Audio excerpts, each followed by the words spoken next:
GT Holidays, South India's #1 travel brand. You know you are special when you're with GT Holidays. கவலையின்றி சுவாசியுங்கள். உலகின் தலை சிறந்த மருத்துவர்கள் நுரையீரல் புற்றுநோய் சிகிச்சை அளிக்கிறார்கள். தங்கம் புற்றுநோய் சிகிச்சை மையம், நாமக்கல் மற்றும் கான்பூர். நம்ம பூர்விகால விவோ மொபைல் வாங்கி 10 மடங்கு மகிழ்ச்சி பெறுங்க.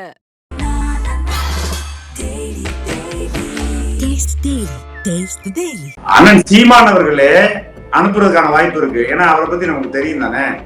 அவன் இந்த மாதிரி பேசுறானா கூட அவர் அட்ரான் கூட பேசுவாரு. நீங்க முழுக்க முழுக்க வந்து பேச்சுரிமை கருத்துரிமை பேசிட்டு இப்போ 1008 வீடியோ போடுறீங்க, 1008 மேடையில பேசுறீங்க. அப்புறம் உங்க கட்சிக்குள்ள இருந்து ஒருத்தர் உழைச்சவன் அவன் கருத்தை தெரிவிக்கிறதுல உங்களுக்கு என்ன பிரச்சனை? நீங்க கடந்த ஒரு 6 மாதத்துல மட்டும் ஏறத்தாழ பல மாவட்டங்கள்ல இருந்து பல மாவட்ட செயலாளர் மண்டல செயலாளர் கட்சி விட்டு வெளியில வந்தாங்க. இப்ப நீங்க இதை வெள்ள வைக்கிற நோக்கம் இல்லை, உங்களுக்கு வேற ஏதோ நோக்கம் இருக்குன்னு அர்த்தம். அதான் இப்ப தொடர்ச்சியா நடந்தது, இன்னைக்கு வரைக்கும் நடக்குது. கட்சியின் கட்டுப்பாட்டை மீறியதாக நான் என்ன சொல்றேன், ஒழுங்கு நடவடிக்கை. ஏன் இதே ஒரே பொய்யை வந்து இத்தனை ஆண்டுகளா சொல்லிட்டு இருக்கீங்க? ஒழுங்கு நடவடிக்கை குழு அப்படிங்கிறது ஒண்ணு இல்லவே இல்லைன்னு சொல்றேன். தைரியம் இருந்தா ஒழுங்கு நடவடிக்கை குழு பட்டியலை போடுறீங்க.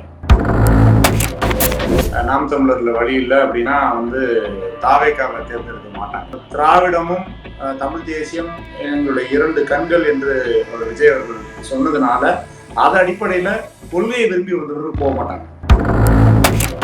சீமானை பற்றினா ஒரு தெளிவான முடிவுக்கு அவங்க வந்துட்டாங்க. அந்த சீமான் அவர்களை பற்றி தெளிவான முடிவுக்கு வந்துட்டாங்க. இவர்னால நமக்கு ஒன்றும் ஆக போறது இல்லை, தமிழ்நாட்டில் அதிகாரத்தை பெற போறது இல்லை, அதன் மூலமா தமிழீழ விடுதலைக்கான எதுவுமே நடக்க போறதில்லைங்கிற தெளிவான முடிவுக்கு வந்துட்டாங்க.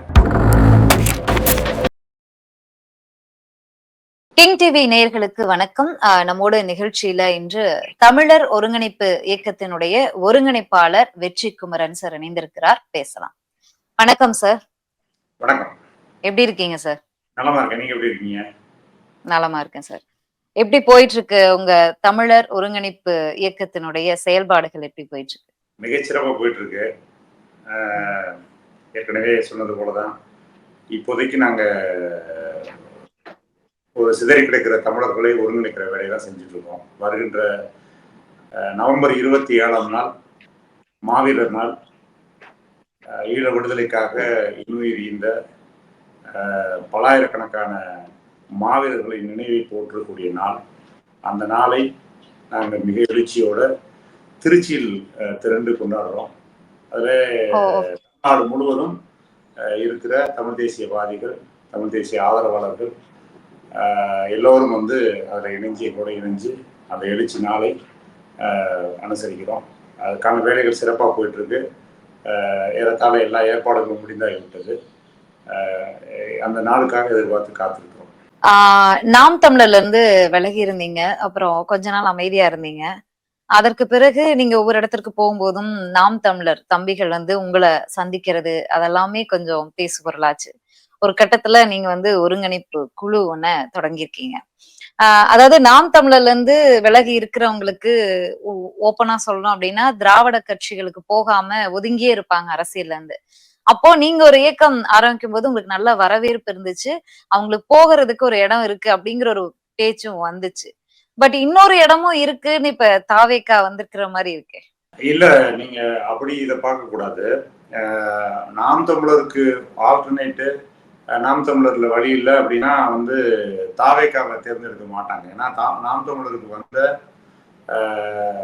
எல்லாருமே பார்த்தீங்கன்னா மிகப்பெரிய ஒரு கொள்கையை தாங்கி வந்தவர்கள், ஒரு கோட்பாட்டை தாங்கி வந்தவர்கள். ஒரு 2009 நடந்த இன அழிப்பின் அந்த முடிவில் நமக்கு ஏதாவது வந்து ஒரு தமிழ் தேசிய அரசியல் ஒன்று வேணுமே அப்படிங்கிற நோக்கத்தில் ரொம்ப ஏங்கி தவித்து வந்த உறவுகள் தான் நாம் தமிழர்கள் இருக்கிறவங்க. அப்படிப்பட்டவர்கள் தான் நாம் தமிழர்கள் இருக்காங்களே ஒழிய அப்படிதான் இருந்தாங்க, அப்படிதான் இருக்கிறாங்க. அவங்க யாருமே வேற எந்த கட்சிக்கும் போக மாட்டாங்க, தாவேக்காவுக்கு போக மாட்டாங்க. ஏன்னா தாவேக்கா வந்து நாம் தமிழரை ஒட்டிய ஒரு செயல் திட்டங்களை கொள்கைகளை அறிவிச்சிருந்தாலும், ஆனால் திராவிடமும் தமிழ் தேசியம் எங்களுடைய 2 கண்கள் என்று விஜய் அவர்கள் சொன்னதுனால அது அடிப்படையில கொள்கையை விரும்பி வந்தவர்கள் போக மாட்டாங்க. மற்றபடி ஒரு அரசியல் தேவை இருக்கு, ஒரு அரசியலா வந்து நம்ம சமூகத்திற்கு ஒரு சேவை செய்யணும், நம்ம ஒரு பெரிய கட்சியில போய் நம்ம இணைஞ்சு வேலை செய்யணும் அப்படிங்கிற ஒரு சாதாரண நோக்கத்துல உள்ளவங்க என்ன அதுல வந்து போகலாம். மற்றபடி ஏன்னா சீமான் அவர்களை தலைமையேற்று வந்த எல்லோருமே பாத்தீங்கன்னா இந்த கொள்கையை தலைமையேற்று வந்தவர்கள் தான். சீமான் வந்து ஒரு முதன்மை என்னாரே ஒழிய கொள்கையை தலைமையேற்று வந்தவங்க தான். அந்த கொள்கை வெளியே அவர் நடக்கிறதுல பிரச்சனை இருக்கு, செயல்பாட்டுல வந்து சிக்கல் இருக்கு அப்படிங்கிறதுனாலதான் என்ன பண்றாங்க, அதற்கு இணையான அதற்கு மாற்றான ஒரு அமைப்பு ஒன்று வேணுங்கிறதுக்காக நாம போறப்ப நம்ம நோக்கி ஓடி வர்றாங்களே ஒழிய நம்ம கிட்ட வர்றவங்க யாரும் வந்து வெளியில போய் அந்த தாவேகா போன்ற கட்சிகளை போய் சேர்றதுக்கான வாய்ப்பே இல்லை. இது வரைக்கும் அப்படி வந்து நிகழது. நவம்பர் 27 மாவீரர் தினம் வருது. அன்னைக்கு ஏதாவது அதிகாரப்பூர்வ தகவல்கள், அறிவிப்புகள் ஏதாவது எதிர்பார்க்கலாமா? ஏன்னா ஒரு இயக்கமா தான் தொடங்கி இருக்கீங்க, இதனுடைய அடுத்த கட்ட செயல்பாடுகள் எப்படி இருக்கும் அப்படிங்கிறது. ஏற்கனவே நாம் தமிழர்ல இருந்து முரண்பட்டு நிற்பதற்கான காரணம் என்னன்னா, யாருடைய கருத்தை அறியாமல், யாருடைய கருத்துக்களையும் கேட்காமல் தன்னிச்சையாக சீமான் அவர்கள் முடிவெடுத்து இயங்குகிறார். அந்த முடிவு அவரால் எடுக்கப்படுதா இல்ல வேறொருத்தரால் அவர் இயக்கப்படுகிறாரா அப்படிங்கிற சந்தேகத்தின் அடிப்படையில் தான் நாம் இந்த வேலையை செய்யறோம்.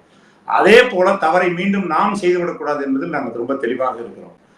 நாங்க இந்த தமிழர் ஒருங்கிணைப்பு இயக்கம் என்பது இந்த நவம்பர் 27 மாவீரர் நாளில் நாங்களெல்லாம் ஒன்றிணைவதற்கான ஒரு இயக்கமாக மட்டும்தான் இது தொடங்கி இருக்கிறோம்.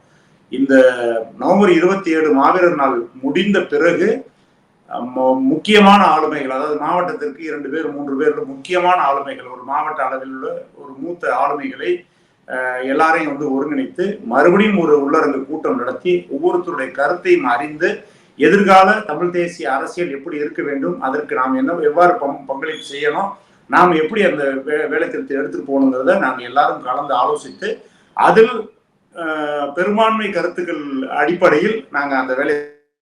Okay sir. இப்போ நாம் தமிழர் கட்சி அப்படின்னாவே அவங்க முதன்மையாக வைக்கக்கூடிய ஒரு கொள்கை அப்படிங்கும்போது தமிழ் தேசியம், அதுதான் அவங்களுடைய ஒரு ஒரு கொள்கையா இருக்கு. தமிழ் தேசியம் அப்படிங்கும்போது நாம் தமிழர், தமிழ் தேசியம், இந்த கொள்கைக்கும் நாம் தமிழர் கட்சிக்கும் ரொம்பவே வந்து உதவிக்கரத்தோடு அபிஷியலாக பலம் அப்படின்னு சொல்லக்கூடியது வெளிநாட்டு தமிழர்கள் தான். அப்படி இருக்கும்போது அவங்களுடைய ஆதரவு உங்களுக்கு இருக்கிறதா? ஏன்னா இப்போ சமூக ஊடகங்கள்லயே உங்களுடைய ஸ்டேட்டஸ், நீங்க உங்களுடைய சமூக ஊடகங்கள் உங்களுடைய பேஜ்ல போடும் போதே வர்ற கமெண்ட்ஸ்ல பாத்தீங்கன்னா பாதி ஆதரவு இருக்கு, பாதி எதிர்ப்பும் இருக்கு. அந்த மாதிரிதான் பார்க்க முடியுது கமெண்ட்ஸ. உங்களுக்கு அவங்க தரப்புல இருந்து ஏதாவது ஆதரவுகள் வந்து கிடைச்சிருக்கா? இல்ல, ஆரம்பத்துல ஒரு ஒரு ஒரு சந்தேகம் அவங்களுக்கு இருந்தது. எல்லா வெளியில இருக்கிற அயலகத்தில் இருக்கிற தமிழ் உறவுகளுக்கு எப்படியான சந்தேகம் இருந்ததுன்னா, சீமானை பற்றின ஒரு தெளிவான முடிவுக்கு அவங்க வந்துட்டாங்க. அண்ணன் சீமான் அவர்களை பற்றி தெளிவான முடிவுக்கு வந்துட்டாங்க. இவர்னால நமக்கு ஒன்றும் ஆக போறது இல்லை, தமிழ்நாட்டில் அதிகாரத்தை பெற போறது இல்லை, அதன் மூலமா தமிழீழ விடுதலைக்கான எதுவுமே நடக்க போறது இல்லைங்கிற தெளிவான முடிவுக்கு வந்துட்டாங்க. ஆனால் இப்ப நாங்களெல்லாம் கூடி இதற்கான அடுத்த கட்ட முன்னெடுப்புக்கு வந்து வேலை செய்யறோம் இல்லையா, இதன் மேல உங்களுக்கு இவங்க உறுதியா இருப்பாங்களா, இவங்க செய்வாங்களாங்கிற ஒரு சந்தேகம் ஆரம்பத்தில் இருந்தது. இது போக போக எங்களுடைய செயல்பாடுகள் மூலமாக எங்களுடைய கருத்துக்கள், இப்ப நாங்க உங்க மாதிரி ஊடகங்கள் வாயிலாக நாங்க தெரிவிக்கிற கருத்துக்கள் மூலமாக அவங்க ஒரு தெளிவான முடிவுக்கு வந்திருக்கிறாங்க. எங்களுக்கு ஆதரவு நாளுக்கு நாள் பெருகி கொண்டே வருகிறது. நாங்கள் இருக்கிறோம், உடன் இருக்கிறோம், நீங்க தைரியமாக நீங்க இந்த வேலையை செய்யுங்க, உண்மையா இந்த கொள்கைக்கும் கோட்பாடுக்கும் உண்மையா இருக்கீங்க, நாங்க பாக்குறோம், தொடர்ச்சியா கவனிச்சுட்டு வரோம், நீங்க வேலையை செய்யுங்க, உங்களுக்கு உறுதுணையா நாங்க இருப்போம், வெளிப்படையான ஆதரவு நாங்க கொடுக்கல அப்படிங்கிறதுக்காக நீங்க எதுவும் அப்படின்னு நினைக்காதீங்க, நாங்க உங்களுக்கு கூட தான் பயணிக்கிறோம் அப்படிங்கிற ஒரு நம்பிக்கை வார்த்தைகள் நிறைய வருது. அதன் அடிப்படையில் தான் இதை தொடர்ச்சியா நம்ம போயிட்டு. ஓகே, இந்த தமிழர் ஒருங்கிணைப்பு குழு அவங்களோட செயல் திட்டம் தான் என்ன? ஏன் அப்படின்னா இப்ப ஒரு கட்சி அப்படின்னா அவங்களுக்கு தேர்தலை சந்திக்கிறது, வெற்றி பெறுவது, நாங்க இதை பண்ணுவோம் அதை பண்ணுவோம்னு பல்வேறு விஷயங்களை சொல்லுவாங்க. இப்ப நீங்க வந்து ஒரு இயக்கமா தான் ஆரம்பிச்சிருக்கீங்க.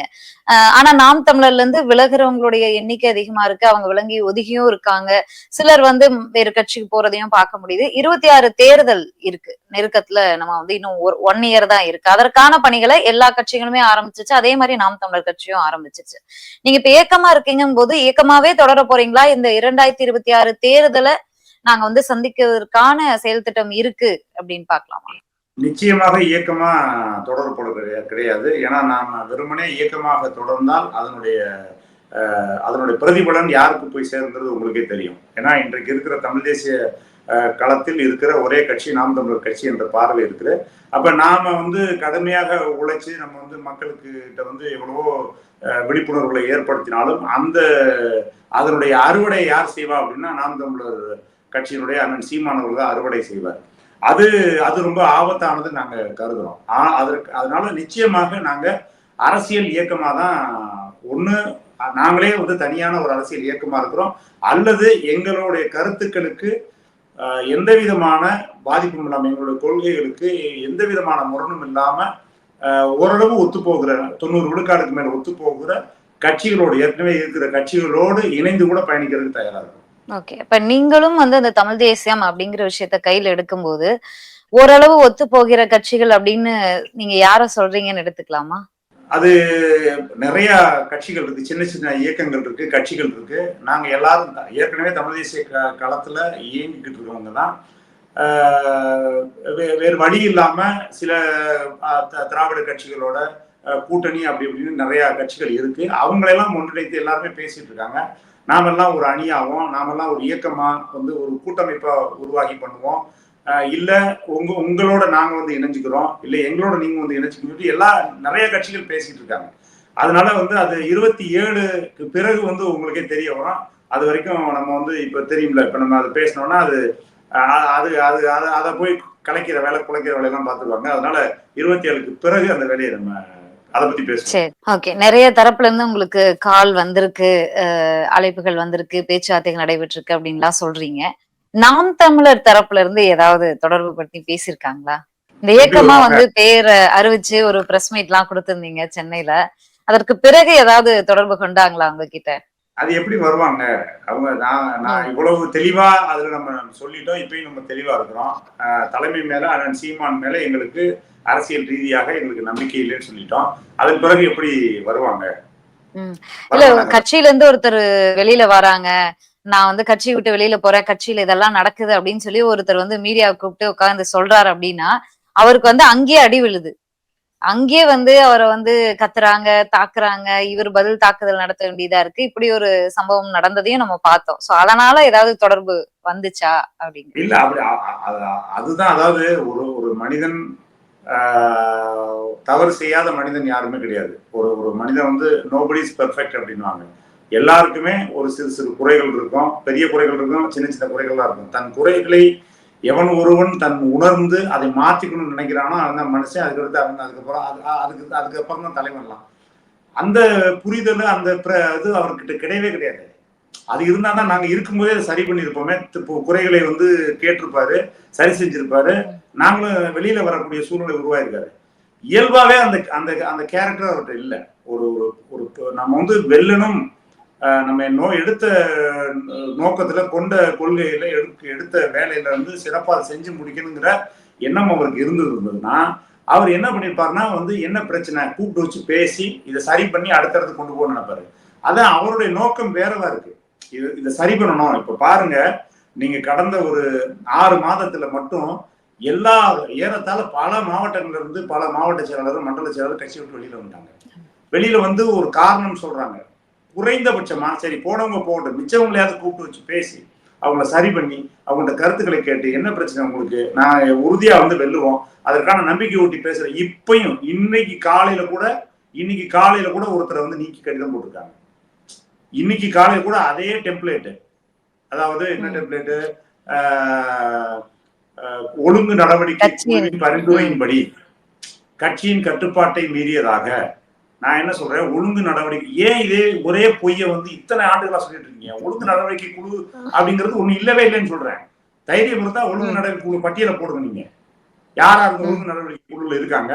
இப்ப இன்னைக்கு நீக்கப்பட்டிருக்காரு ஒருத்தர், அவர் மேல என்ன குற்றச்சாட்டு, என்ன மாதிரியான விசாரணை பண்ணீங்க, பைலா படி நீங்க வந்து அவர்கிட்ட வந்து விசாரணை பண்ணீங்களா, ஷோகாஸ் நோட்டீஸ் கொடுத்தீங்களா, கூப்பிட்டு வச்சு விசாரிச்சீங்களா, அதுல என்ன வந்து சரி குறைந்தபட்ச தண்டனையா அவருக்கு வந்து ஒரு சஸ்பென்ஷன் மாதிரி கொடுக்காம எதுக்கு உடனடியா வந்து நீங்க வந்து கட்சியை விட்டே நீக்கிறீங்க? உடனே அண்ணன் தண்ணி புழங்க கூடாது அப்படின்னு சொல்லிட்டு நாட்டாம தீர்ப்பு சொல்லுவார்ல, அது மாதிரி உடனடியே ஒரு நோட்டீஸ் ஒரு லெட்டர் பேட போட்ட வேண்டியது ஒரு கடிதத்தை. அப்ப இந்த கட்சிக்கு வர்ற ஒருத்தன், நாம் தமிழர் கட்சிக்கு வர ஒருத்தன் எவ்வளவு பெரிய உணர்வோட, எவ்வளவு பெரிய ஒரு அந்த போராட்ட களத்துல மக்கள் வந்து மக்களை இழந்து எல்லாத்தையும் உடைமை இழந்து உயிரை இழந்து நிக்கிற அந்த சூழல்ல வந்து எப்படியாவது ஒரு இன விடுதலை வேணுமேங்கிறதுக்காக வந்து இந்த களத்துல வந்து நிக்கிறான். நிக்கிறதும் இல்லாம அவனுடைய பொருளாதாரம், அவனுடைய வாழ்வாதாரத்தை எல்லாம் இழந்து அவனுடைய இளமை இழந்து, நேரத்தை இழந்து, எல்லாத்தையும் இழந்து நிக்கிறான். நீங்க போற போக்குல ஒரு நிமிஷத்துல தூக்கி போட்டீங்கன்னா அப்ப இன்னும் உங்களுக்கு வேற நோக்கம் இருக்குன்னு அர்த்தம். இப்ப நீங்க இதை வெள்ள வைக்கிற நோக்கம் இல்லை, உங்களுக்கு வேற ஏதோ நோக்கம் இருக்குன்னு அர்த்தம். அதான் இப்ப தொடர்ச்சியா நடந்தது, இன்னைக்கு வரைக்கும் இது நடக்குது. சமீபத்துல வெளியில வர்றவங்க பிரஸ் மீட் கொடுக்குறாங்க, அவங்களுடைய கருத்துக்களை முன்வைக்கிறாங்க. இதற்கெல்லாம் ஒவ்வொரு சம்பவமும் நடக்கும்போது சாட்டை துரைமுருகன் இருக்காரு இல்லையா, அவருடைய சேனல்ல ஒவ்வொரு சம்பவத்தை பத்தியும் ஒரு வீடியோ போட்டுட்டு இருக்காரு. அதெல்லாம் நீங்க ஓரளவுக்கு பாத்திருப்பீங்கன்னு நினைக்கிறேன். சமீபத்துல அவர் போட்ட வீடியோல இந்த ஒரு கைகலப்பு நடந்துச்சு இல்லையா, இந்த கைகலப்பு வீடியோ பத்தியும் அவரு போட்டிருந்தாரு. அந்த வீடியோ பார்த்த உடனே ஒரு சிலருக்கு டவுட் வந்திருக்கும், ஒருவேளை இது இந்த மாதிரி ஒரு சம்பவம் நடக்குது, நீ அங்க போடா தம்பி அப்படின்னு ஒரு அறிவுறுத்தல் இருந்திருக்குமோ. கரெக்டா எப்படி இவர் பத்திரிகையாளரை சந்திக்கும் போது அந்த தம்பி அங்க வராரு, ஏன் பிரஸ் மீட் எல்லாம் கொடுக்குற அப்படின்னு அவர் கேக்குறாரு, தகராறு நடக்குது அப்படிங்கிற ஒரு கேள்வி வரும் இல்லையா. ஏன்னா இதற்கு முன்பாக சீமானை பத்தி பேசினா, நாம் தமிழரை பத்தி பேசினா அவனை வச்சு செய்யுங்க, இந்த மாதிரி ஆடியோக்கெல்லாம் வெளியில வந்திருக்கு. அதனால இந்த டவுட் எழுது. அண்ணன் சீமான் அவர்களே அனுப்புறதுக்கான வாய்ப்பு இருக்கு. ஏன்னா அவரை பத்தி நமக்கு தெரியும் தானே, அவன் இந்த மாதிரி பேசுறானா விட அவர் அடரான்னு கூட பேசுவாரு. இப்ப ஒரு ஜனநாயக ஒரு நாட்டுல அவரு தேவேந்திரன் என்கிற ஒரு அண்ணன் மாவட்ட செயலாளர் இருந்திருக்காரு திருப்பத்தூர் மாவட்டத்துல. அவர் நீண்ட காலமா ஒரு 7 ஆண்டுகளுக்கு மேலாக இந்த கட்சிக்காக உழைச்சிருக்காரு, பொருளாதாரத்தை இழந்திருக்காரு. அவர் ஒரு ஆதங்கத்துல கட்சியை விட்டு வெளியில போறாரு, ஏதோ குறை கண்டு வெளியே போறாரு. அப்ப அவர் ஆதங்கத்தை மக்களிடத்துல சொல்லணுங்கிறதுல உங்களுக்கு என்ன பிரச்சனை? இல்ல அவர் மாவட்ட செயலாளரே இல்ல, அவர் முன்னாள் மாவட்ட செயலாளர் தான் அப்படின்னு சொல்றாங்களே.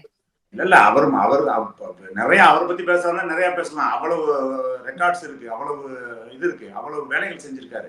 கிட்டத்தட்ட தமிழ்நாட்டிலேயே பாத்தீங்கன்னா அவருடைய தொகுதியில தான் அதிகமான உறுப்பினர் சேர்க்கை முகாம் நடத்தி உறுப்பினர்கள் அதிகமா சேர்த்திருக்காரு. அப்படிப்பட்ட மிக கடுமையான போராளி. இராணுவத்திலிருந்து வேலையை விட்டுட்டு அந்த இராணுவத்துல ஓய்வூதியம் இது கடைசியா கொடுப்பாங்க இல்லையா பணம், அந்த பணத்தை கொண்டு முழுசா இங்க செலவழிச்சிருக்காரு.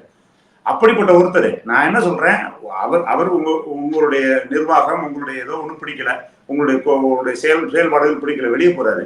வெளியே போகும்போது அவருடைய ஆதங்கத்தை கூட்டிட்டு போன்னு நினைக்கிறாரு. உங்களுக்கு அதுல என்ன பிரச்சனை? நீங்க முழுக்க பேச்சுரிமை கருத்துரிமை பேசிட்டு இப்போ 1008 வீடியோ போடுறீங்க, 1008 மேடையில பேசுறீங்க.